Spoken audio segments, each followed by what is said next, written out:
Welcome to today's lecture in quantum computing.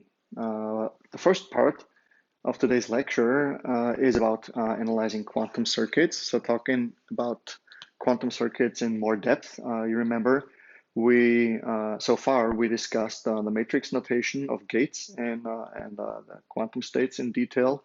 We talked about the bracket notation and how to use that to construct gates.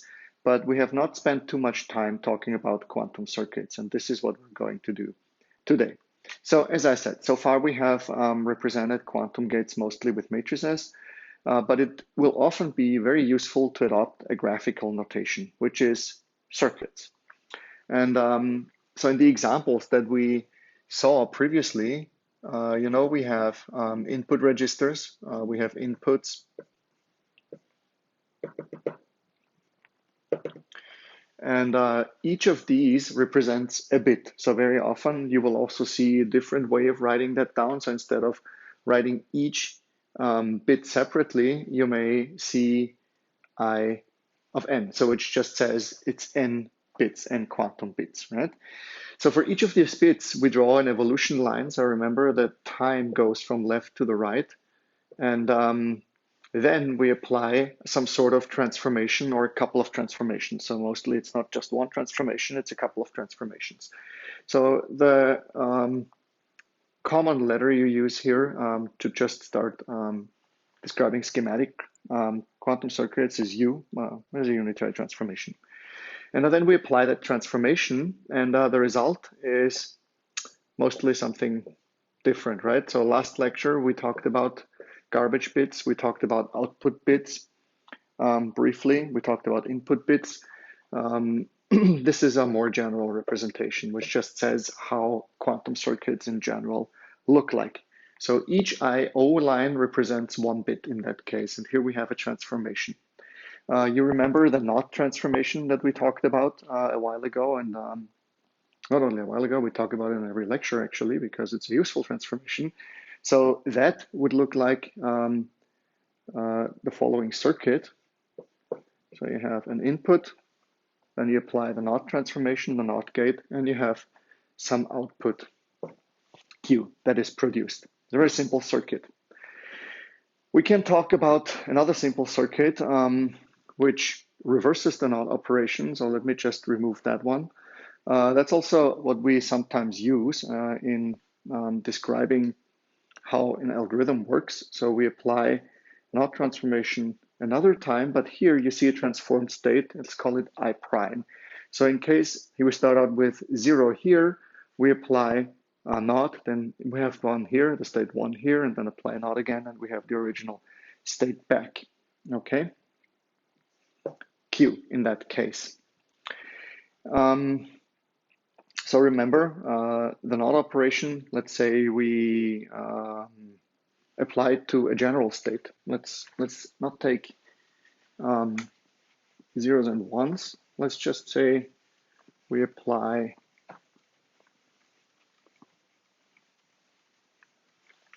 the NOT operation in matrix form. So in case you don't remember, that's how the NOT operation is represented in matrix form here. And let's apply it to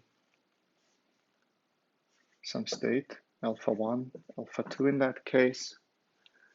And let's see what the result is. So we do 0 times alpha 1, 1 times alpha 2. And we have 1 times alpha 1 plus 0 times alpha 2. So you see, we reverse it. That's the result vector that we get. And that's what we also had in our circuit. So again, if we write that down, let me give you another example. Let's use a more general transformation. Let's call it A here, and then move forward with another transformation B that produces our output. Remember that in circuit notation, that means since you go from the left to the right, that the transformation A is applied before the transformation B, which would look like A applied to I, followed by B applied to I, right? That's what it would look like if you execute it. So be aware, sometimes it matters in which sequence you apply transformation. I remember the commuting transformation or the commuting test. Sometimes it does not, but in that case, how we wrote down that circuit, it would mean A is applied before B is applied. And since we're acting with unitary transformations, we just remember applying it twice means we will get the original result back. Let's focus on another circuit or discuss another circuit here. Let's say we have the controlled Z gate and we have our input state again here. And the input state, so in that case, I just write it as a couple bits. So let's say it's 2. We apply a controlled operation. So remember, controlled, if you see that knob up here, controlled, that's the control bit. And here we apply the transformation. So which means in case the first bit is 1, we apply Z, the Z transformation to the second bit. In case that is 0, nothing happens to the second bit. Okay? Would give us the output state Q here as an example. The matrix, since we have 2 qubits here, would look, so remember what the matrix Z looks like. So in that case, the first one is left alone. I will write that down here. Let's call it controlled Z.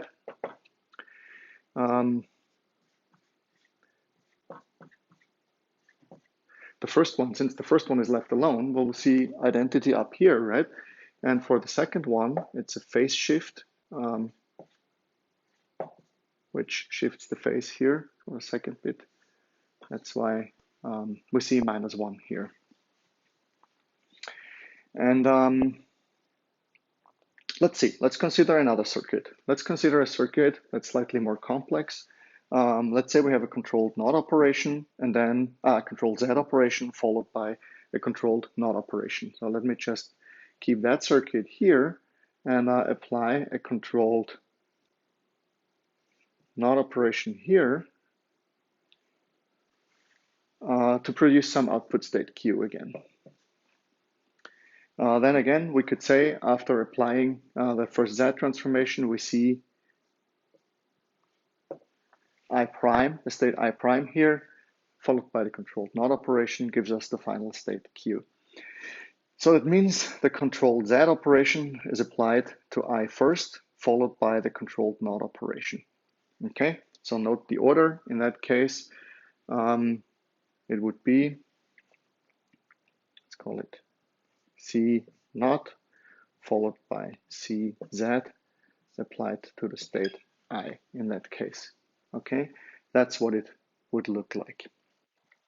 Again, you may try to represent that as a matrix, then remember, or as a couple of matrices operations, then remember what you could do is you just take both single transformations and multiply it out and create 2 transformation, can summarize two transformation or n transformation in 1 transformation. And what that would look like is in that case, so the controlled NOT, you remember, again, we have the control bit.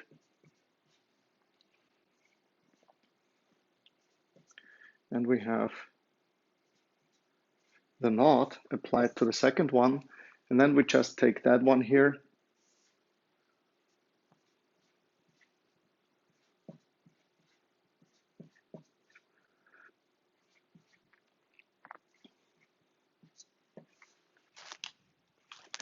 We multiply that out. I'll write that up here. And the result that we get is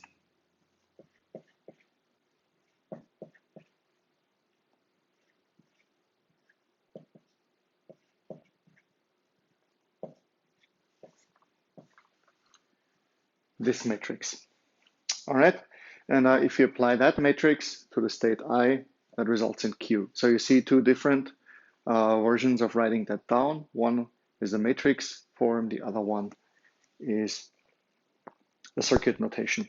In the algorithms that we will study next, we will need to be able to analyze circuits which contain both 1 and 2 input gates, so 2-bit input gates, which is a little more complicated. But let's just have a look at a very simple example here. And we already learned about the Hadamard transformation. I'm sure you remember. Remember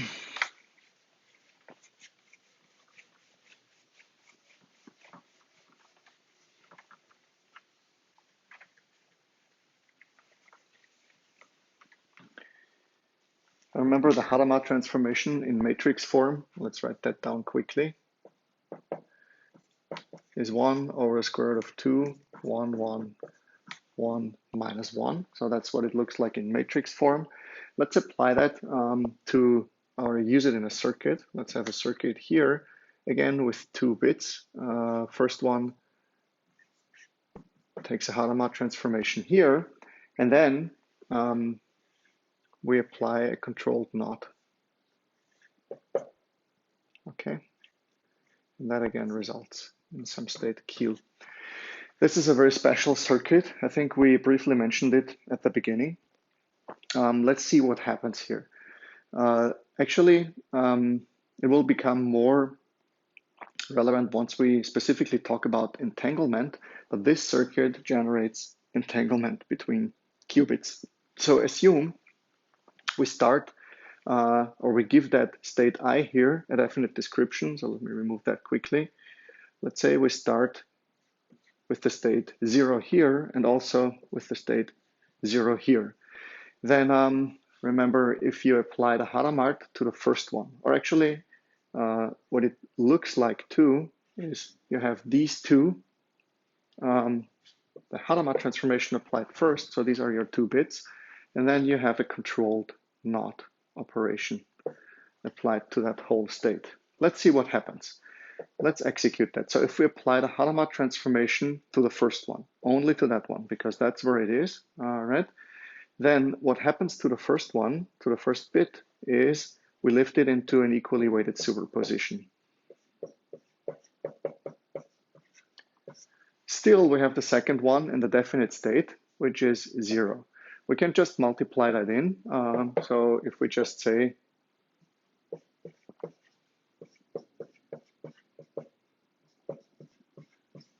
we multiply that in, then we have 0, 0, 1, 0 here. Still, what we're left with is the controlled NOT operation, right? So we have to apply the controlled NOT, which I missed here. So let's see, I have the controlled NOT here. Here too, controlled NOT. And a controlled NOT operation applied to that state results in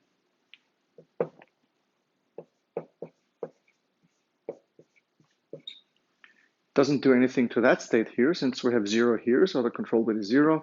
Therefore, the target bit 1 doesn't change at all. But then we have another 2 qubit state here, plus 1, 1. Since the control bit is 1, therefore it sets the second one to 1, 2. In vectorial representation, you would write that down as follows. Remember, what it is in reality, it is 1 over square root of 2 of the state 0, 0, which you find up here, plus 0 times the state 1, 0, plus 0 times the state 0, 1, plus 1 over the square root of 2 of the state 1, 1. Okay?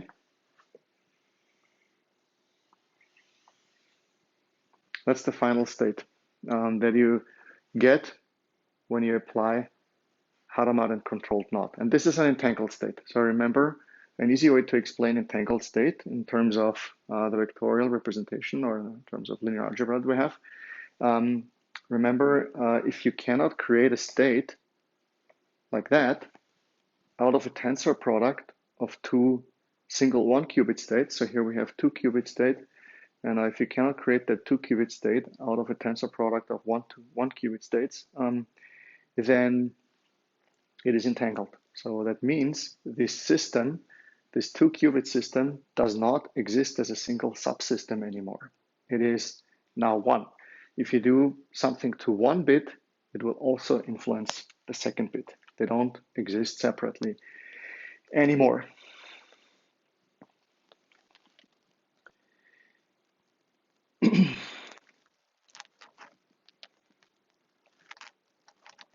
All right, so I encourage you, if you want to try that out in get the whole operation as a big matrix, then please try to construct it as I did in the last example and see if you get to the same result that we had here.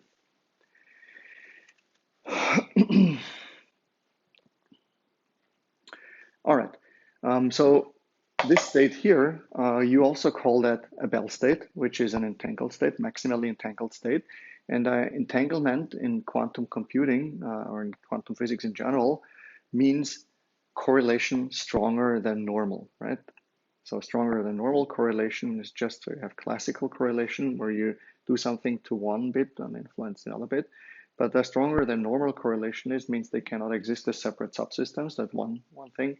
The other interesting thing about entanglement is that it works over distances. Over distances means so no matter if I have one bit here and another bit here, or one bit here and another bit up in Andromeda galaxy, if I do something to that one bit and it is entangled to the second bit, it will immediately influence the state of the second bit too.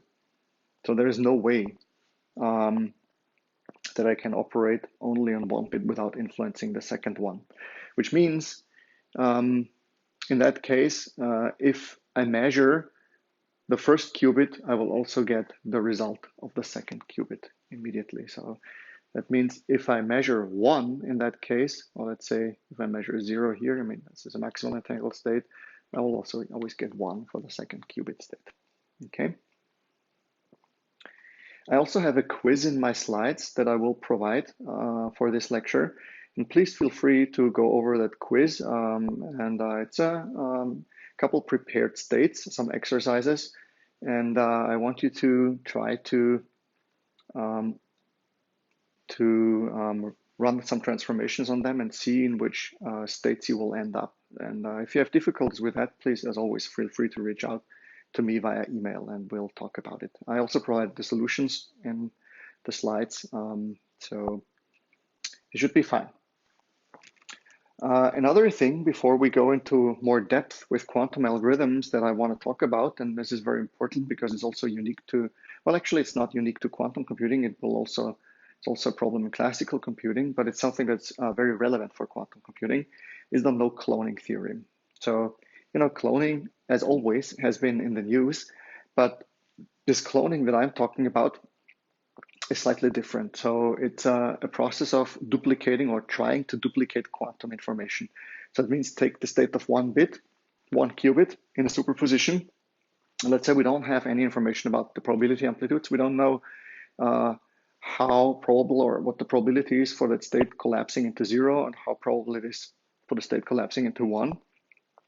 But we want to take that quantum state and copy it into another state. And it's one of the earlier results in the study of quantum information. It's some interesting history. There's an interesting paper by Escher Paresh. I have it in my slides. It's about the no cloning theorem. You may look it up. It's very interesting to read. But start with the no cloning theorem, what it actually is. So let's say we have a quantum state or a qubit in an unknown quantum state in our lab. And let's just give it some generic probability amplitudes. As always, we call, or very often we call the state psi. And we have the amplitude alpha for the state 0 and the amplitude beta for the state 1. We have no idea what alpha and beta are actually. And perhaps it's better to say that we have some external referee who knows a description of this quantum state, but we in the lab don't know this quantum state. And as we learned before, we can construct all sorts of machines, so unitaries and measurements, which act on this bit, so influence the probability amplitude. And the question that's posed in the no cloning theorem is whether it's possible to design a machine that for all possible actual states of psi is able to take these states and create copies of these states. And copies, you could say, is just the identical state. Again, take that initial state and copy it into some other arbitrary qubit. Let's give that a try. Let me quickly make some room here.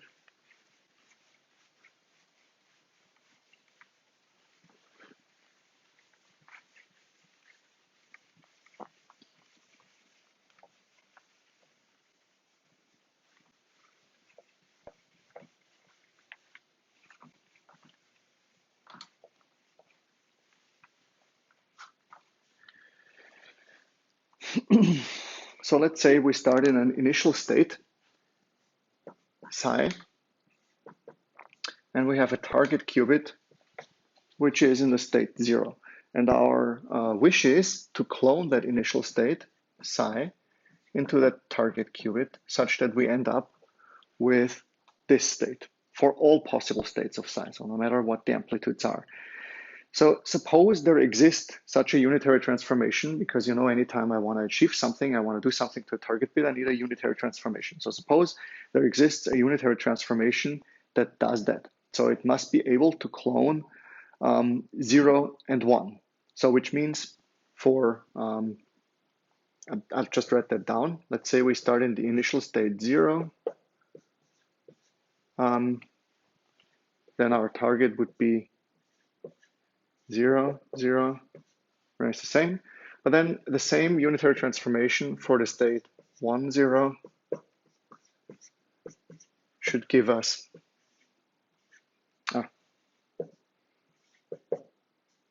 1, 1.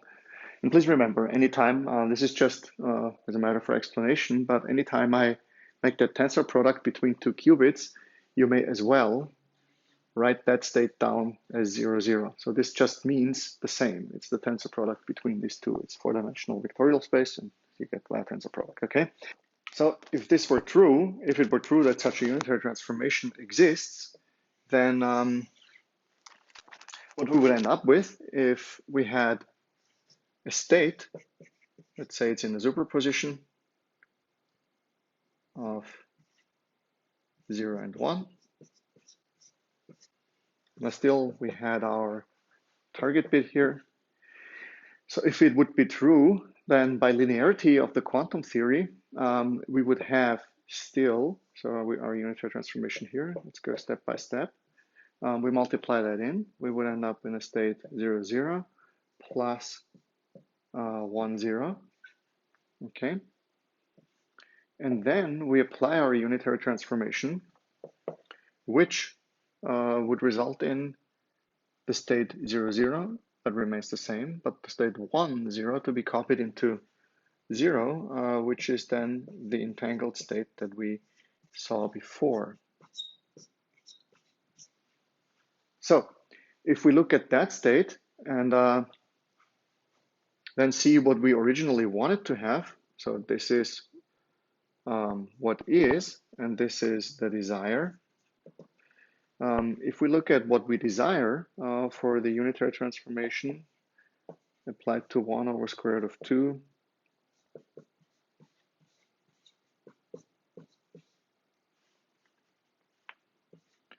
then the result would have been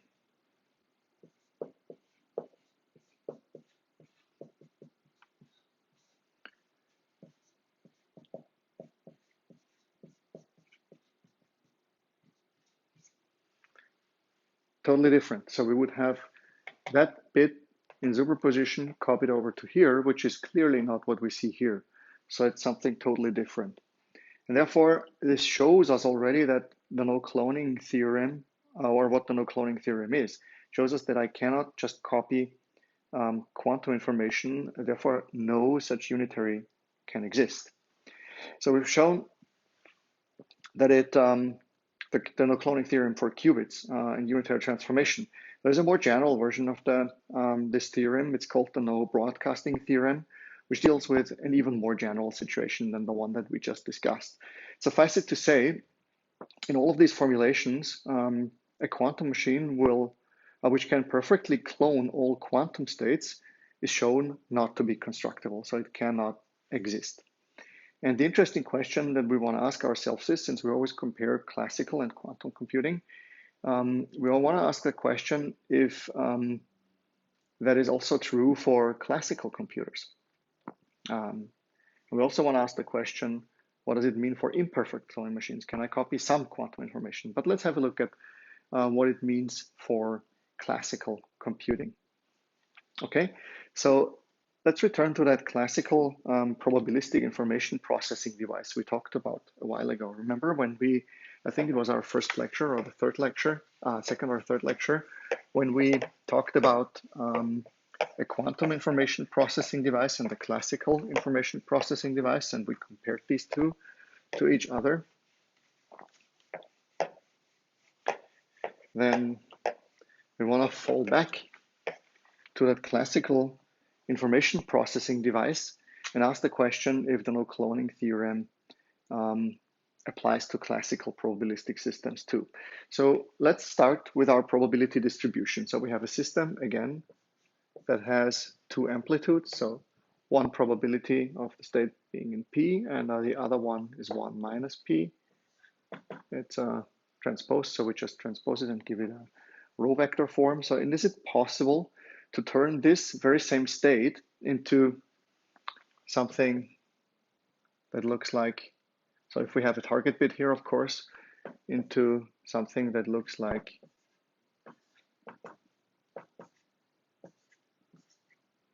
one minus P. Is that possible? So that's the question we want to ask ourselves and want to answer for all possible probabilities of P. So yeah, of course, you may say this is possible, we can do this, we just copy the bits.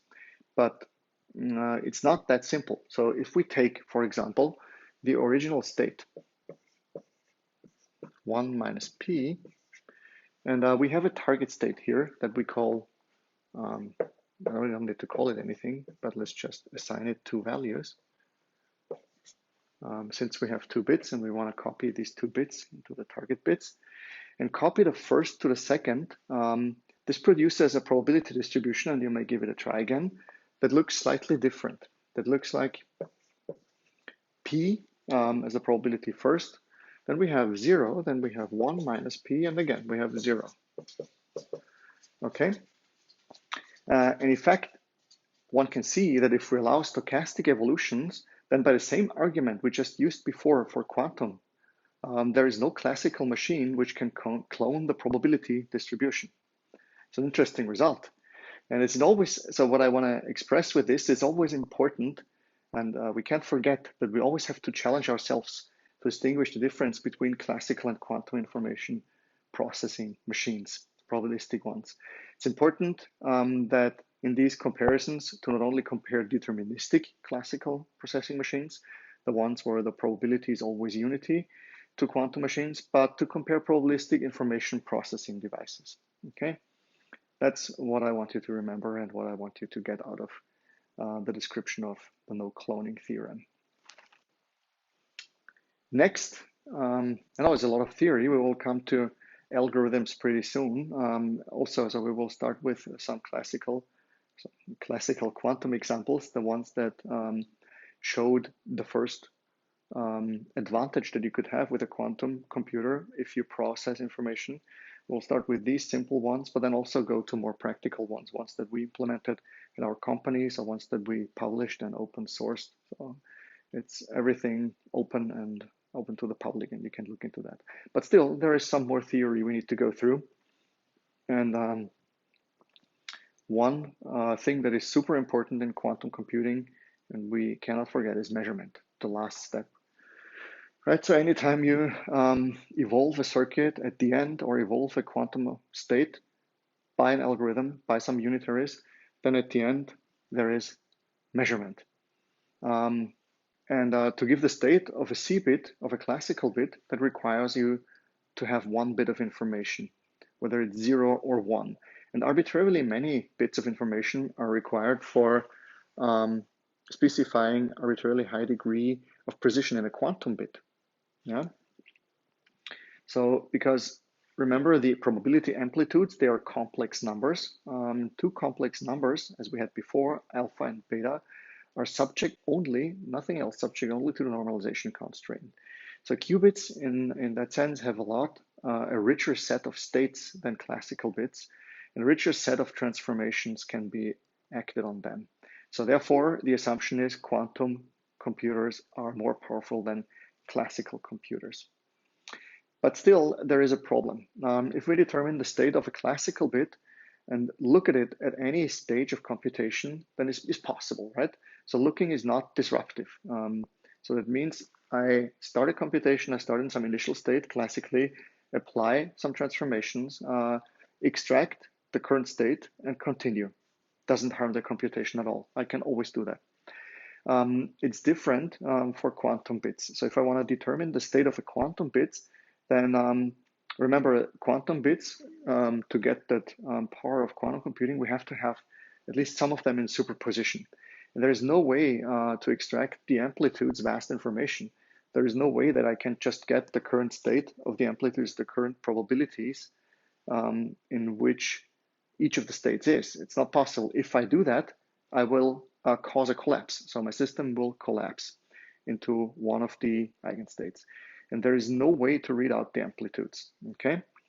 And the state of n qubits is not associated with any property of those qubits as it is for classical bits. The only way of extracting information from a state of a number of quantum bits is by making a measurement. And this measurement, this is what we're going to look at. So performing a test on each qubit, the output is either 0 or 1. Remember, when we have a state in superposition, let's say an equally weighted superposition of only a single bit, and this generalizes to n qubits. If I have that equally weighted state, equally weighted superposition, then there is no way of predicting into which of these two, in which one of these two it will collapse when I look at it. Okay, and looking at it, so depending on the hardware, the physical implementation of a quantum computer, looking at it can mean different things. If you have magnetic spin qubits, SQUIDs, so superconducting quantum interference devices, then interacting with these, looking at these means applying magnetic fields. If you have photonic qubits, it's a different story. If you use electronic spin, it's also a different story. If you use electronic spin, you want to get some information out of it, you have to fire or look at it with polarized laser light. So you have to fire photons at it, and this will influence the state. So if you say you have spin up and spin down, so that would be your superposition an electron. If you have that superposition and look at it, looking at it means interfering with it, firing photons at that electron, it will do something to the electron. And this is why this interference causes a collapse. So I must be very careful so how to build quantum computers that's very important. We must be very careful of making it possible that we apply transformations but not collapse the state, because otherwise we wouldn't achieve any benefit. So the probability of getting a specific result is given by a squared magnitude of the amplitude. Remember, I mentioned that at the beginning, that classical probabilities, they are just that. But for quantum states, we have complex numbers that are probability amplitudes, called probability amplitudes, and that we have to square the result. And these are based on the 2 to the power of, so associated with 2 to the power of n computational basis states. That means if I have, so basis states means if I have 3 qubits, one example state would be 0, 0, 0 or 0, 1, 0. If I have 3 qubits, remember I must have orthogonal states.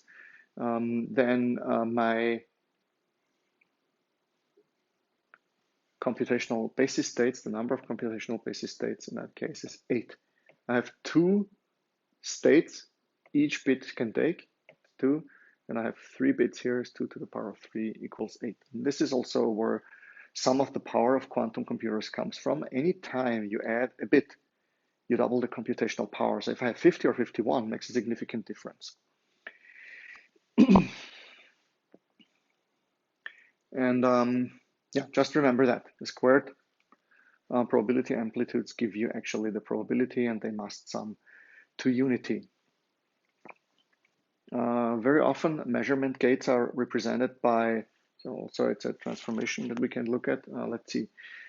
If you have an initial state, so let's say we have our state psi with n qubits here, n, and we evolve that state, then we have for each of the basis states, one amplitude, let's call it x, and here we have our state x, right? So the amplitude x is associated with the state x, and you count up until whatever state it is. And then, let's say I do a measurement. I apply a measurement gate in my circuit. So let's say I run that through a circuit. And measurement gates, depending on the author, are represented differently. Sometimes you have an M here. Sometimes you have that icon of small lamp here. So looking at it, interacting with it, then you will collapse into one of the definite states of length n. Okay, that's the result that you will get. And you will collapse into that. So the probabilities are given by the squared magnitude. So it's say the probability here in that case, alpha of x squared. So you take the modulus of a complex number. Remember what a complex number is. It's in that case a plus bi. And what you do is when you see squared magnitude, you take the complex number times its conjugate, the complex conjugate, in that case a minus bi, and that will always give you a positive real number, aka the probability. Important to remember too is that a measurement cannot be undone in contrast to the action of unitary gates. So remember, anytime I apply unitary gate twice, I will get the original result back, but there is no way to reconstruct the superposition state psi from my result state x here. So if I do the measurement, I end up in a definite state, and that's it. I cannot reconstruct the original state. What you can do is sometimes you have iterative quantum algorithms that take the result here and feed it back into a quantum loop, but there is no way to reconstruct the original state here. Term measurement indicates some pre-existing property, such as a weight. However, it just refers to reading the display of the measurement gate. Okay, so the result that you get out, whose action is specified by this squared amplitude rule, and that's also because of Max Born, who described it. It's called the Born rule. All right.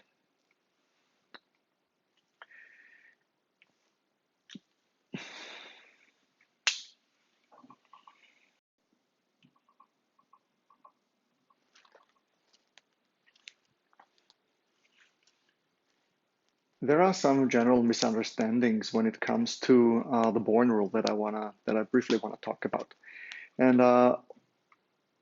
let's start with an example again. So let's assume we have our original the Hadamard state. So one of the Hadamard states. So in a superposition, let's give it again the name psi, and it's in 1 over square root of 2, 0 plus 1. If you look at that state, so you know the relative phase is positive. So the original state must have been 0. So the Hadamard transformation was applied to the state 0, which gives us that one. And if I apply it another time, so if I apply the Hadamard transformation to the state psi again, I will produce the original state 0 again. Okay. But what if the state, so this one, instead of having 1 over square root of 2, would have probabilities of 1.5. So meaning a state that looks like that. And if I apply Hadamard transformation to this one, so then the Hadamard transformation would yield 0 or 1 with equal probabilities, which contradicts this result that we have here. And there is a meaning to that. So the meaning is that a qubit cannot be viewed as being in one of the states 0 or 1 pre-measurement. So you cannot say it is in one of the states with a certain probability, but what you want to make sure of is, or how I want you to think about it is, that this is a superposition of states, which is something totally different. And before you look at it, before you measure it, you don't have a definite state. Pre-measurement, you don't have a state. And that's important. So there are different ways of how to interpret the superposition in quantum physics. So one is the many worlds interpretation. The other one is the Copenhagen interpretation, where we just say before you look at a system, you don't have any physical meaning. So looking at it, measuring it, gives the system meaning before it's just a superposition state of probability amplitude. So there is no physical meaning for that. Quantum computers in general can simulate a reversible classical computer by restricting states to computational basis states and allowing only computational basis states as an input. And then the last thing we want to keep in mind for that is using only unitary gates that take computational basis states into other computational basis states. Okay. The Born rule itself is often stated in terms of inner products or projection operators. And in terms of projection operators, you remember that dice example that we did? Here, one example for a state. Let me quickly make some space here again.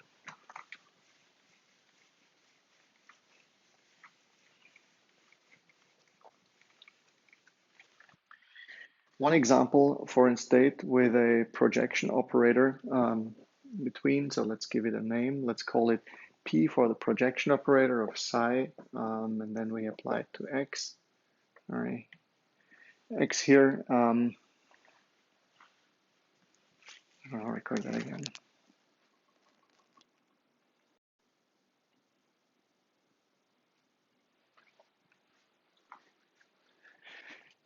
The Born rule is often stated in terms of inner products or projection operators, and let me give you an example.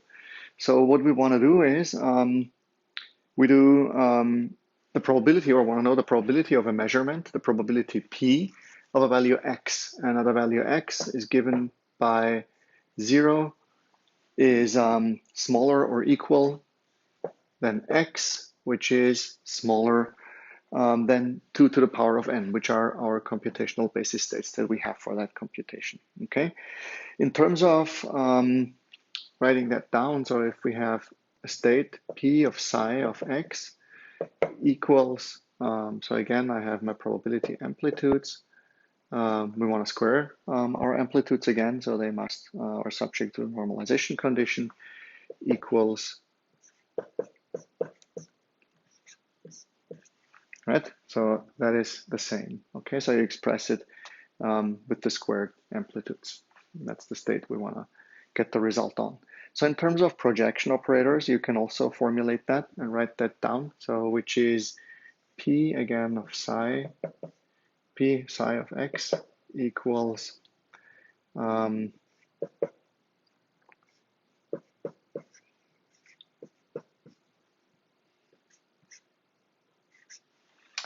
right? And that in turn gives you the same result as, or is the same as X P of psi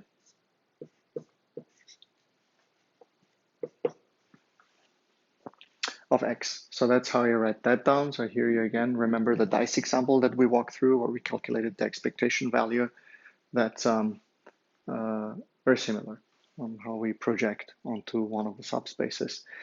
And or the other way around, if you want to have a projection of P psi X equals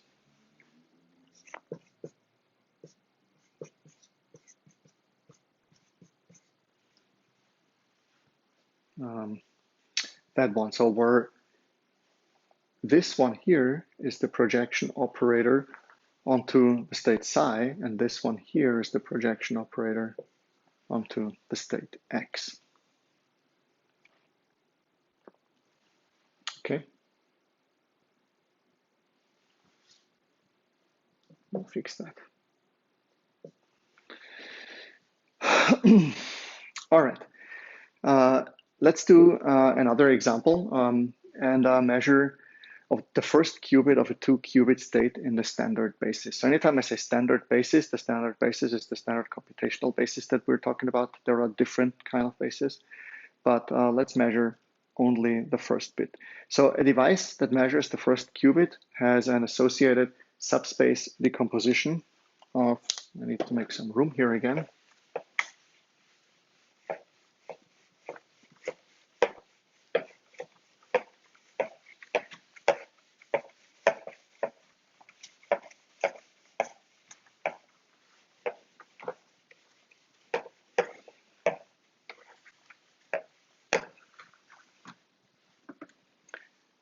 Again, If we want to have our device measuring the first qubit in a 2-qubit state, we want to create a subspace decomposition here for the description. So we decompose into 2 subspaces, S1, S2, and we say that S1 equals the computational basis state 0, and we have V2 here with S1 being the set of 0, 0, and 0, 1, okay?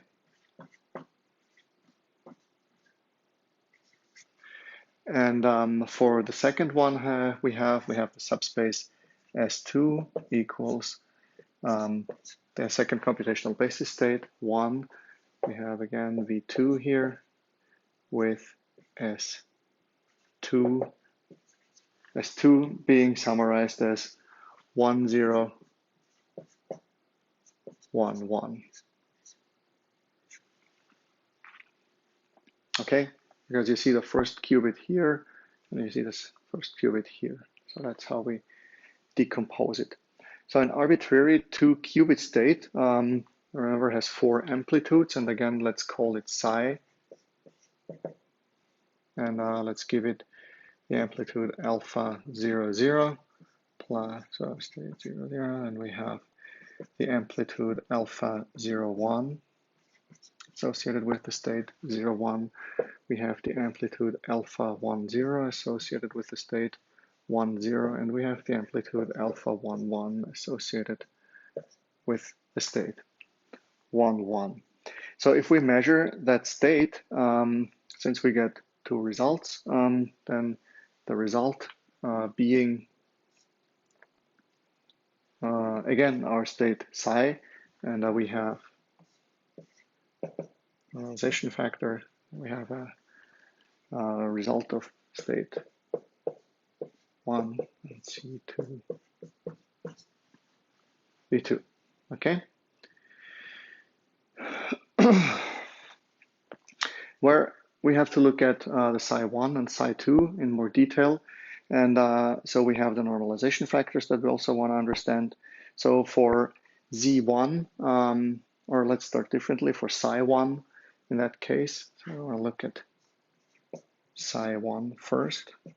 We have 1 over C1, and then we look at these 2 states first here. So we have alpha 0, 0 and alpha 1, 1. So we have alpha 0, 0 for state 0, 0 plus alpha 0, 1 for the state 0, 1. And the same we do for the state psi2.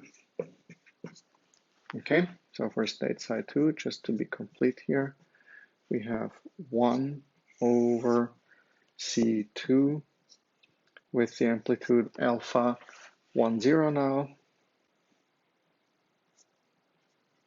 for the state 1, 0, plus the amplitude 1, 1 for the state 1, 1, which is element of S2. Okay, so that for these 2 states that we have here, because we have 2 subspaces, and then we want to look at our normalization factors. As you remember from the Born rule, we have to square our amplitudes. And so for normalization factor C1 in that case, since we don't have that yet, we want to look at these 2 amplitudes, 0, 0, 0, 1. And for that, it means we have alpha 0, 0 squared plus alpha 0, 1 squared, and take the square root from that. And for amplitude C2, we do the same. We look at our amplitudes again. We have the amplitude alpha 1, 0 plus the amplitude alpha 1, 1, both squared. Take the root out of that. These are our normalization factors. So the measurement results in the state psi1, therefore, because we want to square our amplitude, with C1 squared equals alpha 0, 0 squared plus alpha 0, 1 squared. And so that's for our psi1 state. And for our psi2 state, the probability of getting psi2, we have c2 squared, which is, of course, alpha 1, 0 plus alpha 1, 1, both squared. All right, that's that to the Born rule.